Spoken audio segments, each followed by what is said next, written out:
mübarizə aparmaq lazım. Yəni ibadətimizi qorumaq lazım. Ramazan orucumuzu qorumaq lazım. İbadətimizi etmək lazım. Yəni səhlənkar olmamaq, tənbəl olmamaq lazım. Ümumiyyətlə görürsən biz namazı bitirdikdən sonra namaz qılırıq. Namazı bitirdikdən sonra astağfirullah, astağfirullah. Yəni istiğfara qayıdırıq. Bu onu göstərir ki, insan ibadətin sonuna gəldikdə də yenə Allaha bağlantısı artmalıdır. Allaha bağlantısı çoxalmalıdır.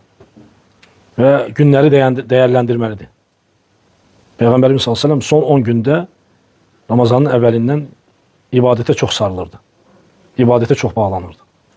Və ona görə biz də yəni Ramazanın sonuna getdiyimiz üçün çalışaqın ki, ibadətlərimizi artırağın, ibadətlərimizi üzərində möhkəm dayanağın, qoruyağın. Artıq yəni qonağımız deyək ki, qonağımızın evimizdən getməsinə az qalıb. Və buna görə çalışaq ki, qonağı dəyərləndirək. Həqiqətən də yəni bir də Ramazana yetişəcəkmi, o Allah alim, Allah bilir. Olduğumuz, yəni yetişdiyimizə görə bu fürsəti əldən verməyək. Çünki Peyğəmbərimiz s.ə.v namazla bağlı deyir ki, namaz qıldıqda sonuncu namaz kimi qıl. Və eyni Ramazan ayını da sonuncu Ramazan ayı kimi qələmə ver. Yəni sonuncu Ramazan ayı kimi yəni hərəkət et. Və sonuncu orucun kimi də, hətta gün olaraq da sonuncu orucun kimi də oruç tut. Bismillahirrahmanirrahim. Elhamdülillahi Rabbil alemin. Vessalatu vesselamu ala eşrefil enbiya.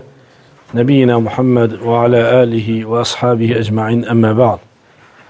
Əziz və dəyərli qardaşlar, Allah'tan istəyirik ki, Allah-u Teala bizlərdən Ramazan ayını qəbul eləsin və gözəl şəkildə Ramazanı başa vuranlardan etsin. Yəni, günümüz, vaxtımız, zamanımız Ramazan ayı olduğu üçün, çünki Ramazan ayı həqiqətən ay baxımından və zaman baxımından Allah qatında ən xeyirli günlərdən və ən xeyirli zamanlardan biridir.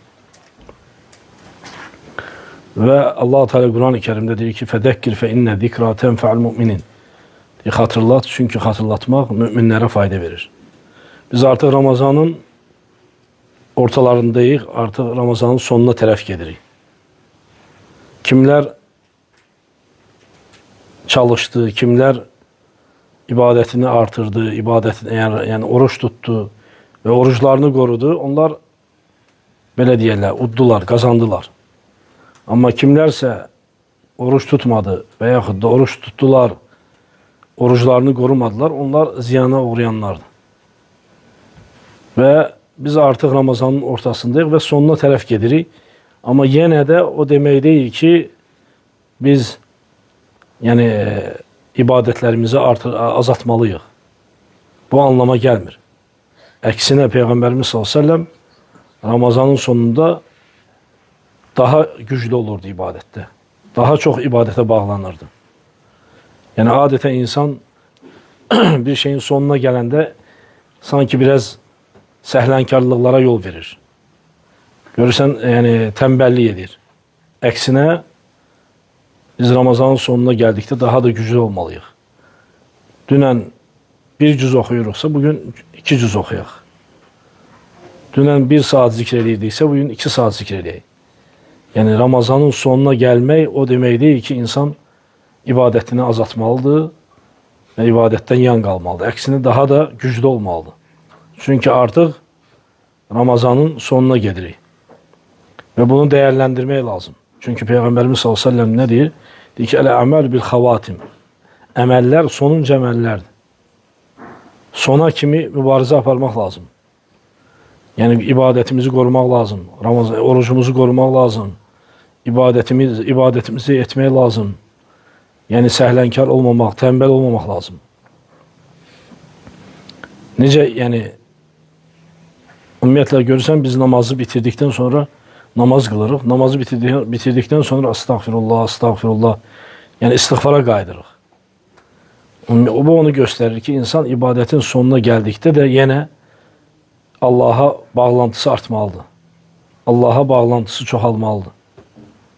Və günləri dəyərləndirməlidir. Peyğəmbərimiz s.ə.v son 10 gündə Ramazanın əvvəlindən ibadətə çox sarılırdı. ibadete çok bağlanırdı.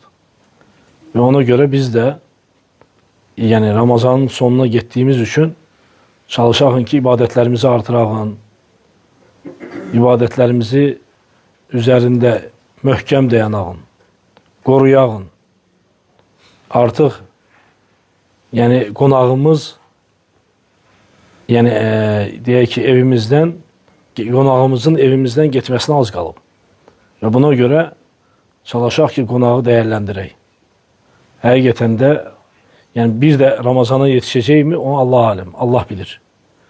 Olduğumuz yani yetiştiğimize göre bu fürsəti elden vermeyək. Çünkü Peygamberimiz sallallahu aleyhi ve sellem namazla bağlı deyir ki namaz kıldıkta sonuncu namaz kimi kıl. Ve eyni Ramazan ayını da sonuncu Ramazan ayı kimi gəleme ver. Yani sonuncu Ramazan ayı kimi yani hareket et.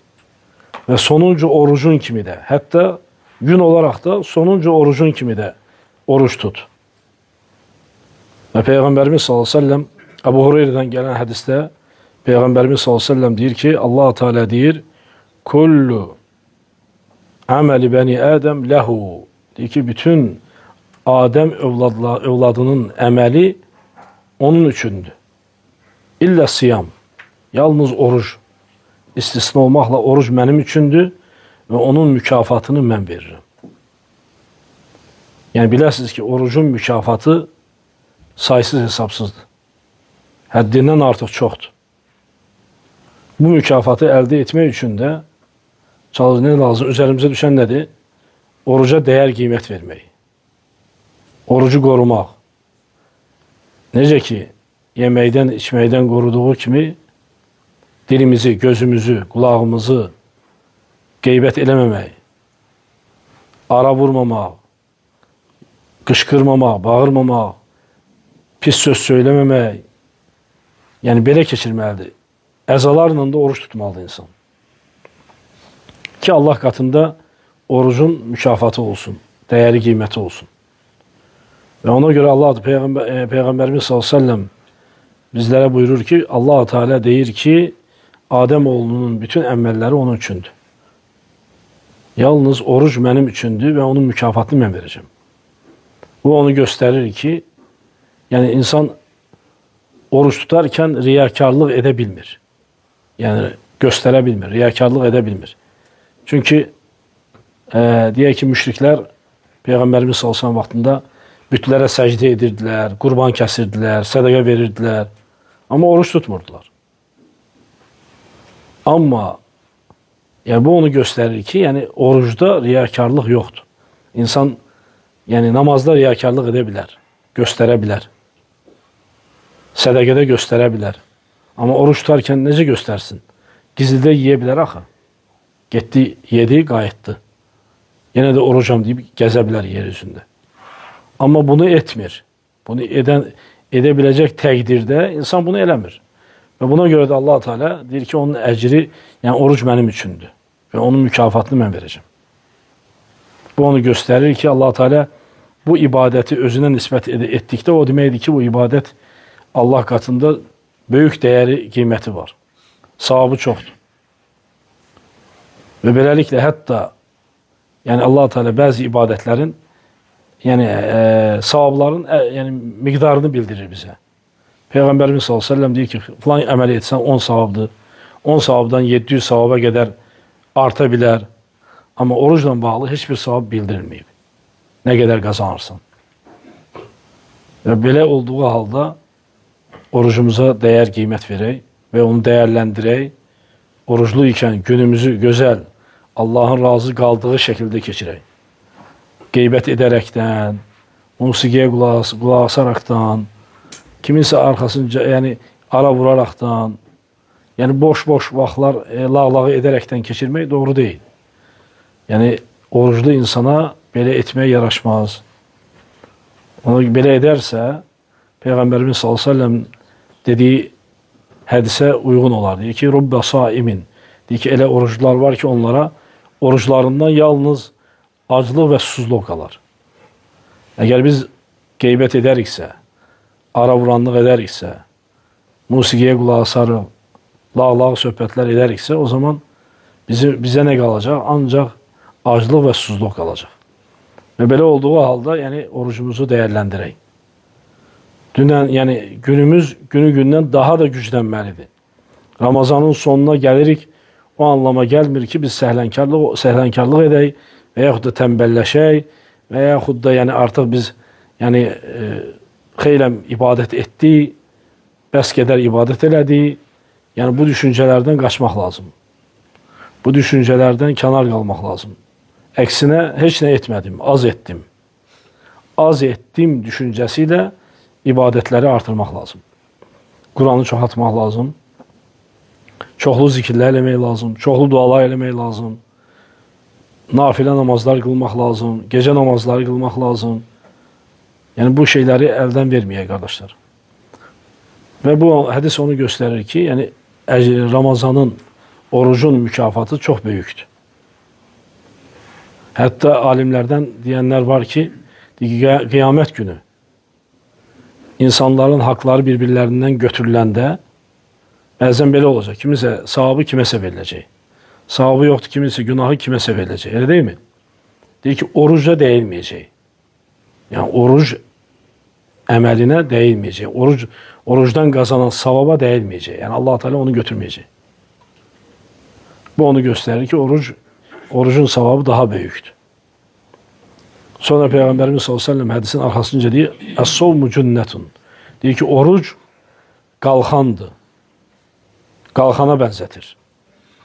Nəyə? Dünyada oruc insanı günahlardan qoruyur. Bildiyimiz günahlardan qoruyur. Ahirətdə də oruc qulun önündə, sağında, solunda, arxasında gələcək və onu yəni qalxan kimi gələcək və onu müdafiə edəcək. Oddan qoruyacaq. Və Peyğəmbərimiz olsan buna görə deyir ki, Əs-sovmu cünnətun. Oruc qalxandır. Qalxandır dünyada günahlara qarşı, ahirətdə də oda qarşı.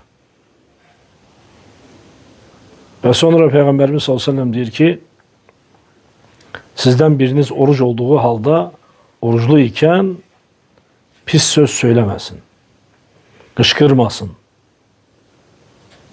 Əgər, yəni bir hədisdə Peyğəmbərimiz s.ə.v deyir ki, mən ləm yədəq qovləz-zur vəl-əmələ bihi. Kim pis söz söyləməyi və yaxud da pis əməl etməyi tərk etmədikcə, Allah-u Teala'nın onun ac və susuz dayanmasına ehtiyacı yoxdur. Ona görə Peyğəmbərimiz s.ə.v deyir ki, oruclu ikən pis söz söyləmə və qışqırma. Və kimsə sənə vurmağa qalxarsa, səndən dava etməyə qalxarsa, denən mən orucluyam. Denən mən orucluyam. Yəni qalxıb onunla mübahisə etmə. O ilə davalanma. Onun mübahisəsinə cavab vermə. Denən ki, mən nəyəm? Mən orucam. Yəni bu həqiqətən də oruc bir mədrəsədir, oruc bir məktəbdir. Nəfsi yəni mühafizə edən, nəfsi qoruyan, nəfsi tərbiyələndirən bir mədrəsədir oruc. Və buna görə insan oruca dəyər qiymət verməlidir və oruclu olduğunu hiss etdirməlidir. Həm özündə, həm ətrafında. Və sonra deyir ki, Peyğəmbərimiz s.ə.v Fəmus saim, deyir ki, oruclunun ağız qoxusu Allah qatında müşk qoxusundan belə dəyərlidir. Müşk qoxusundan belə yaxşıdır. Çünki oruç tutan insanın ağzından fərqli-fərqli qoxular gəlir. Xoşa gəlməz. Deyir ki, bu Allah qatında müşk qoxusundan belə üstündür. Belə yaxşıdır. Yəni, neyin sayəsində? Bu mükafatlar, bu üstünlüklər orucun sayəsindədir. Oruclu olmağın mükafatıdır. Və ona görə Allah-u Teala oruclunu bu qədər dəyərləndirir. Və sonra Peyğəmbərimiz s.ə.v hədisin sonunda deyir ki, Lis-saimi fərhatən. Deyir ki, oruclu üçün iki sevindirici vaxt var. İki sevindirici hal var. Onlardan birincisi odur ki, oruclu ikən oruclu iftar etdikdə sevinir. Və yaxud da iftar etdikdə sevinməsi. Birinci sevinç budur yəni. Hər kəs iftar edəndə narı sevinir ki, xurma yiyəcək, su içəcək, yemək yiyəcək, yorğunluğu aradan qalxacaq. Və deyir ki, "Lis-saimi fərhətən", iki sevincdirici vaxt oruclu üçün. Birisi dediği ki, iftar etdikdə. İkincisi isə oruclu insanlara aiddir. Bu da yenə. Oruclu insanın Rabbinlə yəni görüşdükdə, Rabbini gördükdə. Yəni oruç səbəbiyle Allah-u Teala'nı görəcək. Bu iki hal, bir ki oruclu üçün iki hal sevindiren haldır. Biri iftar etdikdə, biri də Allah-u Teala ilə görüşdükdə. Bunlar hamısı neyi gösterir bize? Gösterir ki oruç ibadeti büyük bir ibadettir. Əzəmətli bir ibadettir. Onu korumak lazım arkadaşlar. Yani səhərdən, yani deyək ki, sahurdan ta iftara kimi. Onun üzerinde möhkəm olmaq lazım. Elə olmasın ki, bize yalnız orucdan aclıq və susuzluq və yorğunluq qalsın. Elə olmasın. Yani oruclu olduğunu hissetmelisin. Oruclu olduğunu yani ailende hissettirmelisin. Övladların yanında hissettirmelisin. Yani ona diqqət etmək lazım. Senin halın oruclu iken olan halın, oruclu olmadığın halın kimi olmamalıdır. Yani bu mükafatı değerlendirmek lazım. Bu ibadeti değerlendirmek lazım. Həqiqətən də bizim yeni Ramazana yetişəcək mi, çatacaq mı, qismət olacaq mı? Bunlar hamısı nədir? Sual altındadır. Belə olduğu halda büyük bir ibadet olan Ramazan ayının, yani zaman olarak, gün olarak en xeyirli günləridir. En bereketli günləridir. Və vaxtlarıdır. Və bunu nə almaq lazım? Değerlendirmək lazım. Orucumuzu qoruyaq. Necə ki yeməkdən qorunuruq, necə ki içməkdən qorunuruq, başqa digər halal olan şeylərdən qorunuruq, beləliklə də gözümüzü qoruyaq, dilimizi qoruyaq, qeybət eləməyək. Qətiyyən qeybət eləməyək. Ümumiyyətlə qeybət eləmək olmaz, üstəlik də oruclu ikən heç olmaz. Yəni harama baxmayaq. Və dediyim kimi, sosial şəbəkədən kənar qalaq. Xoşalına o kəsin ki, Ramazan girdikdə sosial şəbəkəni bağladı. O insanların xoşalını. Yəni onlar ondan kənar qaldılar. Elə bir ki, bir növ onu qıfılladılar. Onlara afərin deyirəm. Onlara yəni xoşbəxt insanlar deyirəm ki, onlar Allah üçün onu bağladılar və ona girmirlər. Və ondan istifadə etmirlər. Hansı ki, Ramazandan digər vaxtları ondan istifadə edirdilər, əyləncə kimi baxırdılar.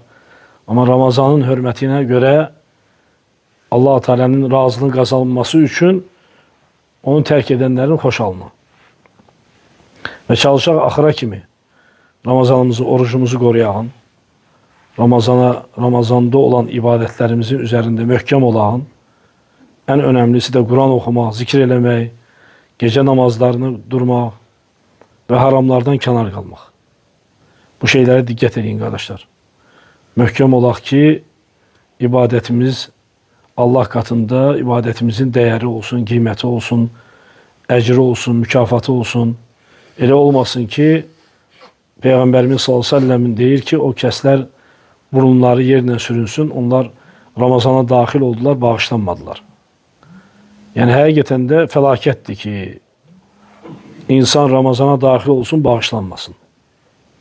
Yəni, belə bir bağışlanan bir ayda insan bağışlanmayıbsa, belə bir bağışlanan ayda insan günahlardan tövbə etməyibsə, belə bir bağışlanan ayda insan günahlardan çəkinməyibsə, onun Ramazandan qeyri-aylarda çəkinməsi ehtimalı çox azdır. Yəni, bu ay tövbə ayıdır, bu ay günahlardan uzaq qalan aydır, bu ay savablar əldə edən aydır, bu ay cəhənnəmdən azad olan bir aydır. Allah-u Teala bu ayda elə bir günlər var ki, insan cəhənnəmdən azad olur. Və belə olduğu halda, yəni bunu bu aya hörmət eləməliyik, dəyərləndirməliyik ki, Allah Teala'nın yəni müminlər üçün, yəni oruclar üçün olan mükafatını tam şəkildə dəyərləndirsin, versin. Ona görə qardaşlar, nəsiyyətim odur ki, yəni Ramazan ayıdır, burada başqa bir mövzuya ehtiyac yoxdur. Orucumuzun üzərində möhkəm olaq, oruclarımızı qoruyaq, malımızı, mülkümüzü qoruyan kimi və yaxud da ondan da yuxarı, ondan da daha güclü orucumuzu qoruyaq. Ki ona heç nə zərər toxundurmayaq. Heç nə gəlməsin onun ki, yəni ona azaltan, onu dəyərini aşağı salan əməllərdən, səbəblərdən kənar qalaq. Yəni orucumuza diqqət edək, orucumuzu dəyərləndirək, günlərimizi, saatlarımızı, dəqiqələrimizi dəyərləndirək. Yəni azından insan Quran oxuyur, Quran oxumadığı halda zikr edə bilir. Və onu da edə bilmirsə, yəni ən azından ağzını qoruyur, gözünü qoruyur. Yəni bu şeylərə diqqət edin qardaşlar. Allah Teala'dan istəyir ki, Allah Teala bizim bu ayı bizdən tam şəkildə, kamil şəkildə bizdən qəbul eləsin. Bu ayı gözəl şəkildə başa vuranlardan etsin və bağışlanan qullardan etsin. Allah Teala eşidib faydalanlardan eləsin. Allah razı olsun qardaşlar.